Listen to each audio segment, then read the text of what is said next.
Something smells very wrong, with Alfie and Kat growing closer just as Christmas approaches. Not again. They're the only mourners at Michael's funeral and struggle with their feelings. Later, Alfie isn't in the mood for a stag do and slips out for fresh air. He heads to Kat's to reveal his feelings, then plants a kiss on her. Has he forgotten Derek already? Kat tries to do the right thing and pulls away, then tells Bianca she's leaving Wolford. Meanwhile, Roxy has words with Ronnie when she expresses her anxiety about the wedding. Then she spots him returning from Kat's. Don't do it, Roxy. Joey feels powerless to help Alice, who's sitting in prison, and Janine clearly isn't willing to help, refusing to tell him his sister's innocent of murder. Joey seduces Janine in an attempt to help Alice, then persuades her into a repeat the next evening. He must really love his sister. Lauren's devastated when Jake tells her they need to finish. He's staying with his wife.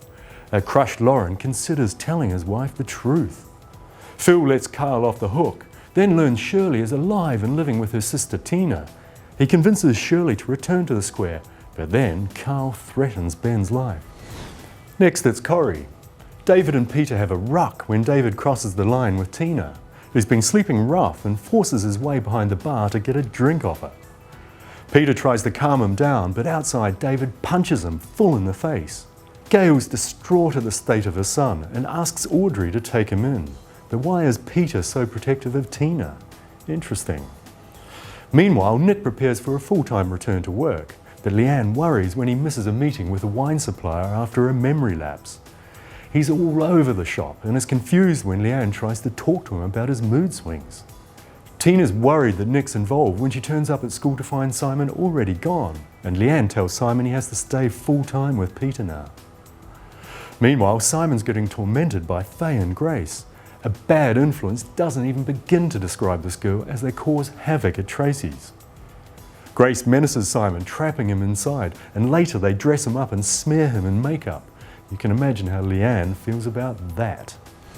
Finally, we're in the Dales. Jay and Charity are heading for a horrid Christmas after she senses tension between Jay and Sam and starts asking difficult questions. Then she turns on Rishi and asks him some hard questions, but he has a heart attack. He's okay, but Charity is even more suspicious now. She confronts Sam, then rounds on Rachel, challenging her to deny Jay is Archie's dad. She creates a big scene and slaps Rachel, then moves out of Holgate with Noah and demands the Dingles evict Rachel. Priya's shocked to learn Charity's left, but she's got her own dramas. Alicia and Priya are still locked in a cold war, and Diane warns that one of them will have to go if they can't make up. Alicia's suspicious when she catches Priya being ill and tells David she thinks Priya's still pregnant. David tells her he'll be there for her, but will he? Will he really?